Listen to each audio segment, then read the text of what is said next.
Agora 9h34, aqui no Jornal Gente, na Rádio Bandeirantes. Você deve ter acompanhado que nessa semana no Jornal da Band, uma série especial mostrou um movimento diferente que está acontecendo por parte das empresas brasileiras. Muitos empresários estão optando por ou se transferir, ou transferir parte das operações, ou criar ali subsidiárias no Paraguai. Fala, ué, mas no Paraguai? Paraguai, é isso mesmo? É isso mesmo. O Paraguai virou um polo de atração de empresários brasileiros por várias características, mas a principal, me parece, que mais atrai as pessoas é a questão tributária. É um movimento natural. Hoje é mais barato produzir no Paraguai do que produzir no Brasil. Mas a gente vai explicar direitinho o que é que está acontecendo, o que o Paraguai oferece que o Brasil poderia oferecer e não oferece, ouvindo agora o Aldo Benites, que é advogado, consultor no Paraguai, participou também dessa série especial do Jornal da Band e que deve estar sentindo esse movimento que tem se acentuado ao longo dos últimos meses. Aldo, bom dia, seja bem-vindo aqui ao Jornal Gente na Rádio Bandeirantes. Bom dia. Bom dia, estão me ouvindo bem? Estou ouvindo, tem um cachorrinho tá bravo com você dando entrevista pra gente. Ai, meu Deus. Hoje parece que é o dia dos cachorrinhos, né? Mas ele tem direito. Vamos com o cachorrinho mesmo. Aldo, o que está acontecendo?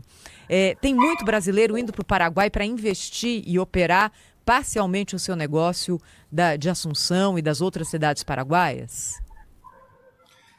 É um movimento que já começou há alguns anos. O Paraguai é um país que está ainda engatinhando no segmento industrial. Isso faz parte de um processo de novas rodas econômicas que o país está fomentando.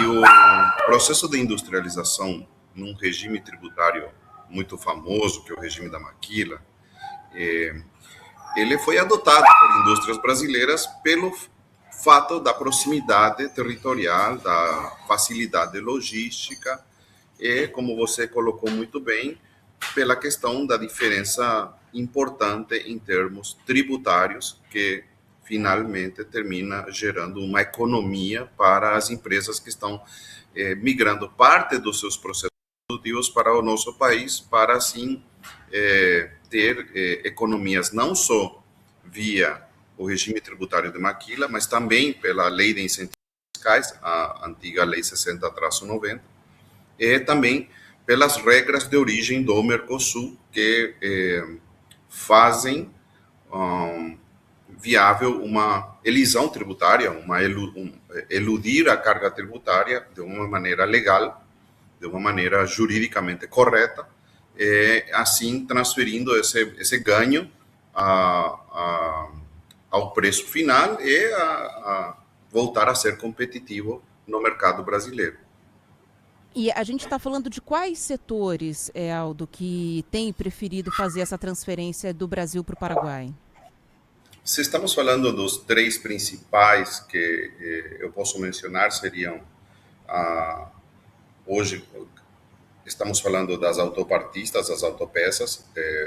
Temos 6 players importantes em termos de fabricação de chicotes elétricos para montadoras, porque são intensivas de mão de obra. Cada uma delas deve estar com mais de 2.000 colaboradores. No segundo lugar, seria as têxteis, as de confecção, que também são intensivas de mão de obra. Num terceiro lugar, eu colocaria as de transformação de polímeros, as de plástico, porque são intensivas de consumo de energia elétrica, que também é um outro fator interessante no Paraguai. Nós temos uma superprodução de energia elétrica limpa, temos ainda muito a melhorar em termos de distribuição de energia elétrica, mas a geração da energia elétrica ela é bastante importante e ela tem uma economia significativa em termos de comparação de valor final para o cliente, o empresário industrial. Brasil versus Paraguai, estamos falando de no mínimo entre 50%, 60% até 70% de economia em energia elétrica, em custos. E você destacou muito também, além da energia elétrica, o custo com mão de obra, né? Que é algo também que aqui no Brasil os empresários contestam bastante. A alta tributação em alguns setores, né? Pelo jeito, esse daí também é um fator determinante. Exatamente. O encargo trabalhista no Paraguai é de 16,5%. É muito diferente do Brasil. Se bem é verdade, o salário mínimo no Paraguai é superior ao salário mínimo do Brasil, em termos de dólares, eu não saberia dizer quanto seria em reais, mas estamos falando de mais ou menos $440, um salário mínimo de um chão de fábrica. Um colaborador CLT num chão de fábrica e não existem pisos por categoria salarial. Então, para sermos justos, a comparativa deve ser essa. Não comparar salário mínimo com salário mínimo, mas o salário mínimo do Paraguai, que de fato é o que se paga no chão de fábrica, é o quanto você está pagando por um chão de fábrica na tua fábrica no Brasil. Quando colocarmos salário mínimo no Paraguai, mais encargos trabalhistas no Paraguai, versus o salário do piso da categoria, mais os encargos trabalhistas no Brasil, na conta, o Paraguai continua sendo mais econômico, sim. Some a isso que o colaborador no Paraguai trabalha 48 horas semanais, de segunda a sábado, 8 horas, ou segunda a sexta, 9 horas e alguma coisa. E esse colaborador, ele tem menos dias de férias. Nos primeiros 5 anos, estamos falando de 12 dias úteis, que viram 15 na prática, versus aqueles 30 dias de férias que o colaborador tem no Brasil a partir do primeiro ano. Então, na continha do lápis, no ano, este colaborador no Paraguai trabalhou mais horas por menos valor. A gente está conversando com o Aldo Benítez, advogado, consultor no Paraguai, falando sobre os motivos que têm levado empresas brasileiras a se instalar no Paraguai, tema de uma série de reportagens que foi ao ar no Jornal da Band nessa semana. Eu acho que deve ter ouvinte nos acompanhando agora, Aldo, e falando, de fato, tem vantagens ali na ponta do lápis. A pessoa que tiver pelo menos essa curiosidade, essa possibilidade, quiser entender melhor por onde que ela começa. Puxa, eu tenho um negócio aqui que eu acho que se enquadra nessa possibilidade. Como que é esse processo? Basicamente, existem 3 cenários, como mencionava. A questão da lei de incentivos para investimentos no Paraguai, a anterior lei 60-90, que é do ano 90, inclusive é anterior à lei da maquila. Ela permite a importação de maquinário isento de impostos de importação. Nenhuma máquina no Paraguai, na verdade, paga impostos.